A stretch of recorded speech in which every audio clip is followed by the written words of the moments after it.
Dear Pastor Nel and Pastor Claire, the call to ministry is a call to die to self and live fully for the cause of Christ. You are being entrusted with the care of souls. Preach the word, love the flock, serve with humility.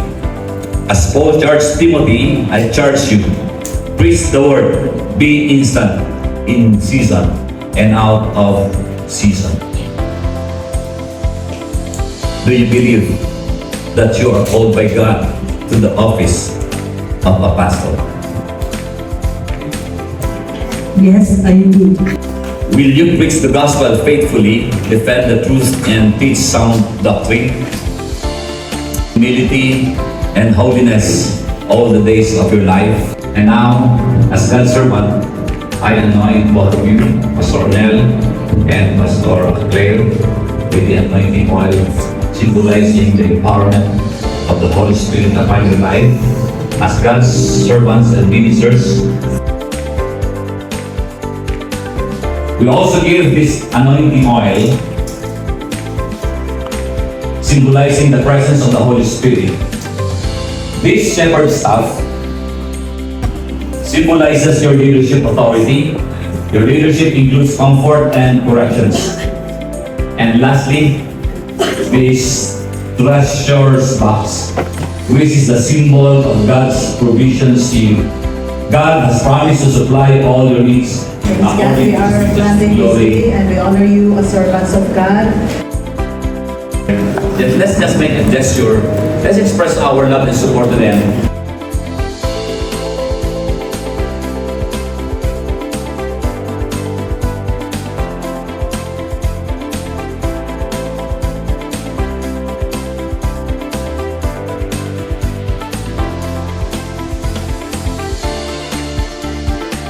It's very important that you work together as one flesh.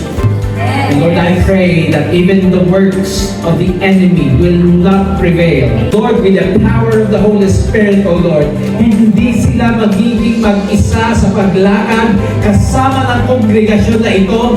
And now, as God's servant, I anoint both of you, Pastor Nel and Pastor Claire, with the anointing oil.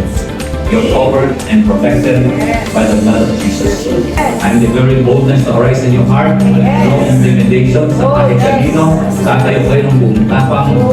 Blessed in their coming in, blessed in their going out. Lord, thank you so much, Lord. Bukas ang langit para sa kanilang mga panalangin. Bless them now, Father God, with the empowerment of the Holy Spirit. In Jesus' name, amen. Gagawin din ng Panginoon para i-encourage yung pastor nito pag nabibigyan. Kung bababas kasi bumababa, matatalo sila. Kasi pag binababa ni Moses, natatalo yung mga Hebrews, natatalo. Sige kayo. Kung meron kahapon na kailangan.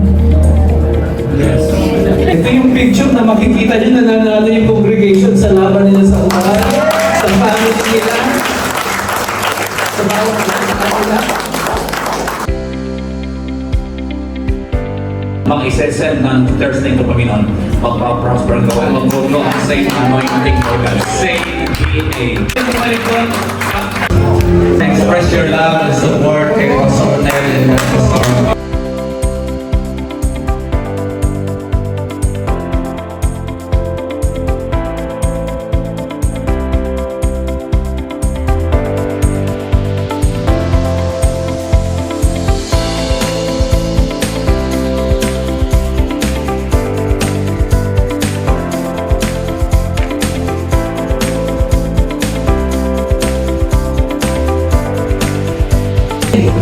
Alam niyo naman na sabi nga ni Daddy Bishop, we are not in title. We are service-oriented or para motivated to serve, not about the title. So thank you for the love and support. Pero ito galing talaga sa puso ko. Praise God for giving us an opportunity. We take this an opportunity. Masaya lang, nakakaiyak. Hindi kahit hindi ako nawaging pastor, padalang pakialam. Basta ako masaya lang ako na may nakita ako na kahit na isang tao na na-influence siya. Na dati magulo, yung pang nagkaayos. Kasi parang ang yun lang ang ano mo na, salamat. Nasabi ko nga, Lord, hindi ko sasaya. Kaya,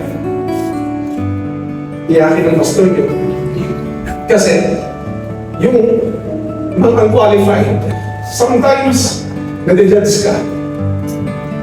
Pero pag nagseryoso ka pala, mababagong istorya ng buhay. Yes. Kasi, si Lord naman talaga ang may final say sa buhay. Hindi yung katabi mo, hindi yung sino nakapaligid sa iyo. Ayaw kung pwede lang huwag kang mapapagod mong bahal.